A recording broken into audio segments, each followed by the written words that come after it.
एक घर में 6 कत्ल हो चुका था, वो भी रात को। लेकिन इस बात को किसी को पता नहीं था आखिरकार किसने किया ये कत्ल। कत्ल कोई आम बात नहीं थी, इतनी बड़ी कत्ल थी। शायद इस कत्ल के बारे में जो भी सुना इसका दिल दहल जाता है। आखिरकार कत्ल जो कि बताया जाता है कि वो रात के कत्ल हुआ था। आखिरकार कत्ल में जो कि 3 मासूम बच्चे भी मारे गए थे, जो कि सुबह तक वो बच्चे, जो कि 2 बच्चे तड़प रहे थे, एक बच्चा जो कि उसकी मृत्यु हो चुकी थी। बताया जाता है कि कत्ल करने के बाद यानी 3 बच्चों को जो कि छत के ऊपर से फेंक दिया गया था, जो कि हाथ पांव जो कि पूरी तरह से जो कि टूट चुके थे। फिर भी ऊपर वाले की विधि विधान जो कि बच्चे सुबह तक तड़प रहे थे। आखिरकार सुबह होता है, सुबह होने के बाद गांव वाले जगते हैं और कुछ लोग टहलने जाते हैं। टहलने के बाद देखते हैं, आखिर का नज़ारा देखने के बाद दिल दहल जाता है। दोस्तों बता दूं कि आज सुबह में जैसे सुबह होता है, उस जो हत्या आरोपी होता है, जो कि तमाम लोगों को, गांव वालों को, लोगों को बताता है कि हमारे भैया ने जो कि कत्ल कर दिया है, जो कि अपने पूरे परिवार को जो कि मार डाला है, गोलियों से मार डाला है, ऐसा ये आरोपी जो कि बताता है। और जो कि तमाम रिश्तेदारों को फ़ोन करके बताता है कि भैया ने भाभी और 3 बच्चों को जो कि माँ को ने भी कत्ल कर दिया है और खुद अपने आप जो कि जान गोली से मार कर खुद मृत्यु हत्या कर ली है। ऐसे तमाम लोगों को बात बताता है। नमस्कार, प्रणाम, मैं JB शर्मा आप सभी का स्वागत करता हूं। और कहानी एक है दिल दहला देने वाली कहानी, जो कि 6 कत्ल एक रात में हो जाता है। आखिरकार उस कत्ल में जो 3 बच्चों का कत्ल हो जाता है। वो कैसा हत्या आरोपी था जो 3 बच्चों को भी नहीं बख्शा। बताया जाता है कि उत्तर प्रदेश के एक जनपद एक पड़ता है सीतापुर में एक पालापुर गांव पड़ता है। पालापुर गांव में यानी 10 मई 11 मई की रात यानी दरमियानी ये कहानी है। अजीत ने अपने भैया यानी बड़े भैया का नाम था एक अनुराग, जो कि अपने भैया भाभी को मारने के लिए जो कि बताया जाता है कि 15 रोज पहले ही जो कि एक मेडिकल से यानी कि दवा लेता है, नींद की गोलियां लेता है, जो कि खाना में मिला करके जो कि देने के लिए जो कि नींद आ जाए, ताकि उसे जो कि हत्या करने में आसानी हो जाए। लेकिन बर्दाश्त से पहले ही सबके खाने में मिला देना चाहता था, हत्या करने से पहले ही खाने में मिला देना चाहता था, ताकि सारे लोग गहरी नींद में सो जाए और उसके लिए अपने भैया भाभी का कत्ल करना जो कि आसान हो जाएगा। लेकिन कहानी ट्विस्ट कर जाती है, आनी विफल हो जाती है। तब आ गया सारी तैयारी के बावजूद यानी 10 मई की रात को अनुराग और उसकी फैमिली ने डिनर करने से ही मना कर देता है, खाने से मना कर देता है, खाना खाने से मना कर देता है। असल में अनुराग, उसकी पत्नी और 3 बच्चे जो होते हैं, एक बताया जाता है कि उस रात यानी बाहर गए थे खाना खाने के लिए। घर से अजीत ने उनके पीछे से खिचड़ी जो कि नींद की गोलियां जो कि मिला दी थी। अनुराग और प्रियंका बच्चों को लौटने का इंतजार करने लगा। लेकिन घर आने के बाद सबने बताया कि वो रात का खाना बाहर से जो कि खा कर आया था, इसलिए वो डिनर नहीं यानी खाना नहीं खाया, और जिससे अजीत का कत्ल की प्लानिंग उस दिन जो कि विफल हो जाती है यानी फेल हो जाती है। जो कि अजीत को ये पहला झटका लगा। उसने समझ में आ गया कि अगर घर वालों की नींद की गोलियां नहीं दी जाती है तो सारे लोग जो कि जग जाएंगे। आखिरकार कत्ल कैसे कर सकेंगे? ये नहीं हुआ, क्योंकि नींद की जल्दी खुल सकती है। लेकिन इसके बावजूद अपने प्लान पड़ा रहा उस दिन, जो कि हत्या करने की पूरी जो कि प्लानिंग, जो कि उस प्लानिंग पे जो कि अड़ा रहा, हत्या करने की फिराक में, जो कि जैसे ही कातिल को मौका मिलता है वैसे ही कत्ल करना जो कि स्टार्ट करता है, फैसला लेता है उसी रात। आखिरकार कत्ल करने का उसी रात ही फैसला ले लेता है। हुआ यूँ कि यानी कि अजीत ने रात करीब 2 बजे पहली मंजिल पर बने यानी कि प्रियंका सिंह और उसके बच्चों के बेडरूम का मेन स्विच जो कि बंद कर देता है, जिससे एसी और पंखे सब बंद हो गए।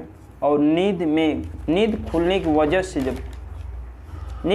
वजह से प्रियंका अपने कमरे से बाहर आ गई और अजीत इसी मौके का जो कि इंतजार कर रहा था।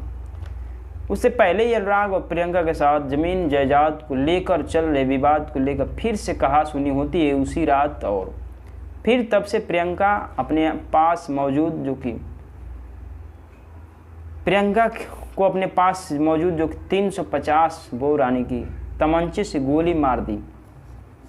अनुराग अपनी भाभी को उसी रात यानी उसी समय झगड़ा करने के बाद जमीन विवाद के साथ करने के बाद उसी रात उस समय जो कि अनुराग ने अपनी भाभी को उसी समय गोली मार देता है। साथ साथ एक एक कर जो कि 6 कत्लों के सिलसिले की शुरुआत हो गई। वहीं से अपनी भाभी को पहले ही कत्ल करता है। कत्ल करने के बाद वहीं से जो कि कत्ल करना शुरू कर देता है। एक एक कत्ल का कहानी जो कि कत्ल नंबर 3 जब चालू होता है, अपने भाभी यानी प्रियंका सिंह पर चलाई गई गोली की आवाज़ सुनते ही बगल के कमरे में जो कि सो रही थी अनुराग की, अजीत की और बुजुर्ग माँ जो कि उन दोनों की माँ अजीत और अनुराग की जो हत्या आरोपी होता है, जो कातिल होता है, उसकी माँ सोई थी। जैसे ही आवाज़ को सुनाई देती है, बंदूक की आवाज़ सुनाई देती है, अजीत ने घर की बड़ी आवाज़ सुनाई देती है, वो बाहर आती है। बाहर आने के बाद अजीत ने घर की बहू बोली को गोली मार दी, ऐसा खबर सुनती है, जिससे घबरा कर उसने अपनी माँ को भी टारगेट करना शुरू कर देता है। हथौड़े से जो कि अपनी माँ के सिर पे ऊपर वार करता है। वार करने के बाद जो कि उनकी फ़ौरन वहीं पे जान ले लेता है। अब तक अजीत के सिर पर जो कि खून इतना सवार हो चुका था कि दो कत्ल करने के बाद अब वो अपने भाई अनुराग को मारना चाहता था, क्योंकि उसके लगता था कि प्रॉपर्टी और लोन के लेकर भैया और भाभी के रवैये के चलते ही उसे ज़िंदगी में सारी परेशानियां हो रही है। 2 कत्ल करने के बाद वो सीधे अनुराग के कमरे में चला गया और वहाँ सो रहे अपने भाई के सिर में बिल्कुल करीब से तमंचा सटाता है। तमंचे से ही गोली मार दी। इस तरह चंद मिनटों में जो कि अंदर ही 3 लोगों का जो कि कत्ल हो चुका था। अब कत्ल नंबर जो कि 4 की बारी आती। आखिरकार चौथा कौन था? अब अजीत ने आधी रात को ही अनुराग और प्रियंका की बड़ी बेटी आरना को उठाकर, चूँकि अनुराग की बेटी यानी कि उठ जाती है उसी रात, जो कि उठाने जाता है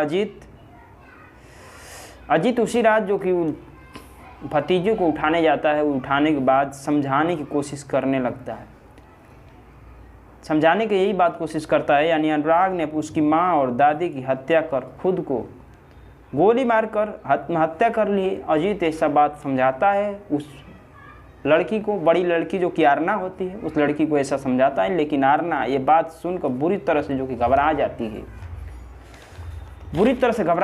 जोर जोर को चीखना और चिल्लाना जो कि शुरू कर देती है। उसी समय माँ की सोचती है माँ मेरी मर गई और मेरे पिता भी मर गए और दादी भी मरने की आवाज़ सुनती है, जोर से चीखने चिल्लाना शुरू कर देती है। इसके साथ यानी बाकी 2 बच्चों को भी नींद खुल गई।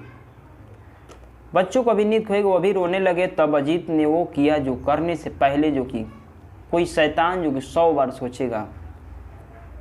पहले तो उसने अनुराग के कमरे में ही उसकी बड़ी बेटी आरना को एक गोली मार दी, जो उसके गले में लगी। उस मरने से पहले खुद जो कि तड़प 2 बजे तक। और उसके बाद एक एक कर 3 बच्चों को जो कि घर की छत पर ले गया और वहाँ से सीधे ज़मीन पर फेंक दिया। ऐसा कत्ल करता है, जो कि कत्ल करने के बाद 3 बच्चों को जो कि छत पे ले जाता है। छत पे ले जाने के बाद तीनों बच्चों के एक एक कर करके जो कि छत से नीचे फेंक देता है। उन तीनों बच्चों को जो कि आरना की जो कि पहले ही मौत हो चुकी थी, और 2 बच्चे जो थे आरना से पहले जो 2 बच्चे थे जो कि छत से नीचे गिरने के बाद जो कि बहुत देर तक वो तड़प रहे थे। बताया जाता है कि वो सुबह तक तड़प रहे थे, लेकिन निश्चित करने के लिए नीचे आकर उसने सेवन हथौड़े से हमला किया। आखिरकार ऐसा एक कातिल जो कि फेंकने के बाद, छत से नीचे फेंकने के बाद नीचे आता है, हथौड़े लेकर आता है उन बच्चों पर, जो कि उस कातिल ने, अजीत ने, जो कि हथौड़े से उन बच्चों पे वार करता है, मारता है। आखिरकार हथौड़े से हमला किया, लेकिन तकदीर का खेल देखिए कि ऊपर से नीचे फेंकने और हथौड़े से वार करने के बावजूद दोनों बच्चों की जान तत्कालीन नहीं गई। बताया जाता है कि सुबह तक वो बच्चे जो कि तड़प रहे थे। आखिरकार कैसा वो कातिल था कि आखिरकार बच्चों को ऐसा हत्या का। इधर रात के अंधेरे में मैं अपने ही घर में मौत का कोहराम मचाने के बाद अजीत ने एक एक कर अपनी पत्नी और निभा, रिश्तेदारों और गांव वालों को फोन करना उसी समय चालू कर देता है। इस कत्ल करने के बाद यानी निभा, उसकी पत्नी अनुराग, अजीत की पत्नी, उसी समय जो कि गांव और रिश्तेदारों के तमाम लोगों को बातें बताना चालू कर देते हैं, फ़ोन करना चालू कर देते हैं कि ऐसा ऐसा हो गया है घर पे। बताया कि अनुराग ने ही पूरे परिवार की हत्या कर, खुद को गोली मार कर जो कि जान दे दी है। सभी के सभी भोरसवार 4 बजे सुबह 5 बजे के बीच किए गए, लेकिन 5 बजे जो कि पड़ोस में रहने वाली एक महिला की नींद खुले पर जब टहलने के लिए घर से बाहर निकली तो अनुराग और अजीत के घर का मंजर देख जो कि काफ़ी घबरा गई थी। बताया जाता है कि उस समय एक महिला जो कि 5 बजे के करीब उठती है और देखती है कि अनुराग के घर के बाजू में जो कि बाहर कुछ ऐसा मंजर देखती है कि उसका दिल दहल जाता है। दोस्तों, वो बिल्कुल पूरी तरह से महिला वो घबरा जाती है, घबरा के पूरी चीखने चिल्लाने लगती है। इससे गांव वालों की जो कि नींद खुल जाती है। मौके पर पहुंचे, जिसके बाद लोग अनुराग की कार से दोनों बच्चों को इलाज के लिए महमूदाबाद फिर लखनऊ ले गए, लेकिन पहले ही महमूदाबाद और फिर लखनऊ ले गए, लेकिन इस एक बच्चे की जान जो कि महमूदाबाद में चली गई और दूसरे को लखनऊ ट्रामा सेंटर भेजे जाने से पहले जो कि उसने दम तोड़ दिया था। अब अजीत ने बनाई आत्महत्या की झूठी कहानी। आखिरकार वो हत्या आरोपी कातिल ने कैसी अपनी झूठी कहानियां बनाना चालू कर देता है।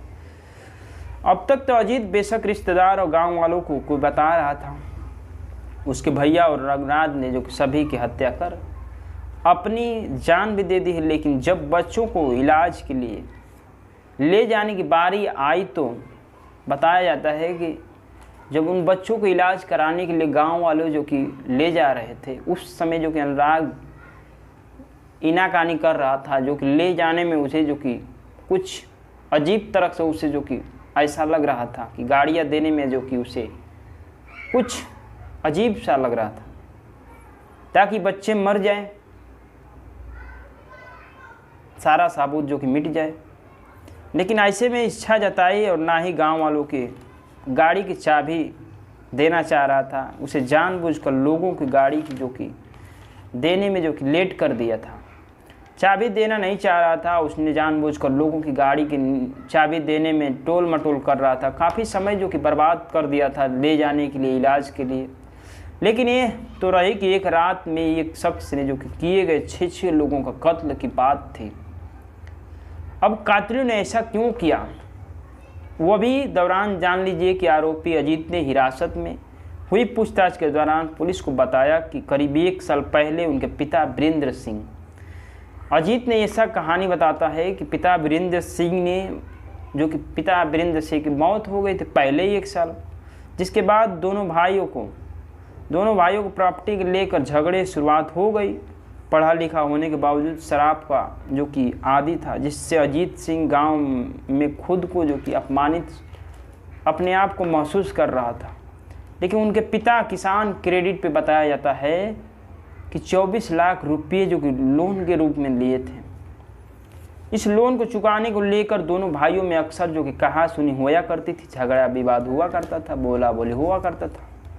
लेकिन अनुराग ने गर्मी के सीजन के बाद तरबूज की फसल को बिक्री करके जो कि इस लोन को जो हिस्से में उसका बन रहा था वह जो कि चुकाने के लिए वादा किया था, लेकिन वादा करने से पहले जो कि कत्ल हो जाती है।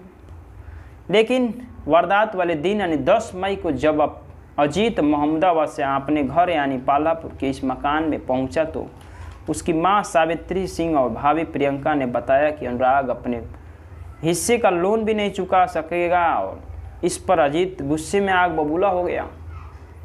उसने उसी रात अनुराग और प्रियंका के कत्ल की तैयारी जो कि कर ली थी।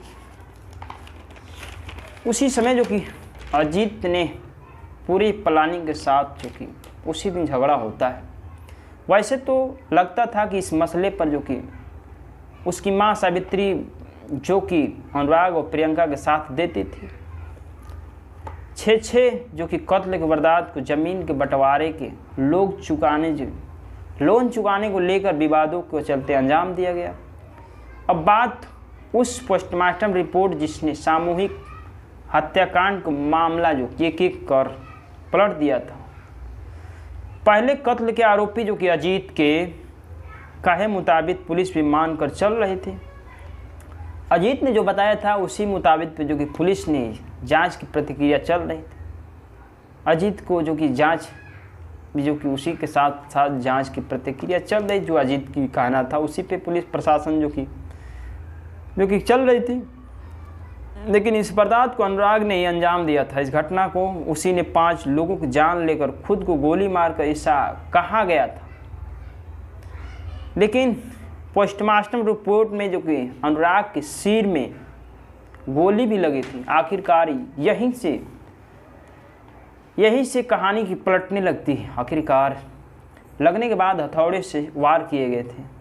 जाने के बाद पता चली कि साफ हो गया था कि ये भी सभी 6 मौत कत्ल का नतीजा है। कत्ल और सुसाइड नहीं, बल्कि इसी पोस्टमार्टम रिपोर्ट से साफ हुआ कि इस मामले में जो 3 लोगों का कातिल ने मारी थी गोली, जिसमें अनुराग और उसकी पत्नी और बड़ी बेटी जो कि आरना शामिल थी, जिसकी बीबी पर पुलिस को गोलियों के निशान मिले थे, जबकि बाकी लोगों को किसी भारी चीज़ यानी हथौड़े से मारा गया था।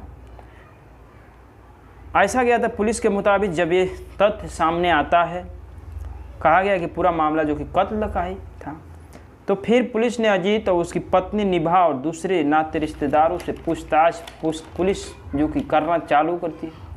गांव वालों से लंबी पूछताछ करती है। CDR फोन की लोकेशन को चेक करने से लेकर मौका या वारदात को मिले तमाम सबूतों को बारीकी से मुआयना किया। तब आखिर अजीत को गिरफ्तार किया गया, जिसमें अपना जुर्म कबूल कर लिया। अजीत ने हमने ही 6 कत्ल किया है। पुलिस को माने तो इस वारदात को अकेले जो कि इस हत्याकांड में 6 कत्ल को अंजाम किसने दिया था? अजीत ने साफ कह दिया था कि हमने जो कि ये 6 कत्ल का हमने ही इस घटना को अंजाम दिया है। लेकिन सबसे बड़ी ये बात थी कि उसकी मोबाइल की कॉल डिटेल्स जो कि निकाला गया, उस कॉल डिटेल्स में जो कि कुछ इसी के नंबर पे जो कि अपने ही जो कि पर्सनल नंबर पे कॉल मिले थे, बाकी दूसरा संबंधित नंबर नहीं मिला था। सबसे बड़ी बात ये थी आखिरकार जो कि अनुराग पे अजीत ने झूठा इल्ज़ाम लगाया था कि भैया ने कत्ल किया था। कत्ल करने के बाद पोस्टमार्टम रिपोर्ट में ये निकलता है जो कि हथौड़े से वार किया गया था उसके सिर पे अनुराग के। सबसे बड़ा सवाल ये था कि अनुराग पे सिर पे आखिरकार कोई मार सकता है तो अपने गोली मार सकता है, आखिरकार हथौड़े से कैसे अपने सिर पे वार कर सकता है? सबसे बड़ा आरोपी निकला अजीत सिंह। आखिरकार उन बच्चों पर भी रहम नहीं किया। वो कैसा कत्ल हत्या आरोपी था जिसने परिवार को पूरी जोगी हत्या कर डाला। नमस्कार, जय हिंद, जय भारत।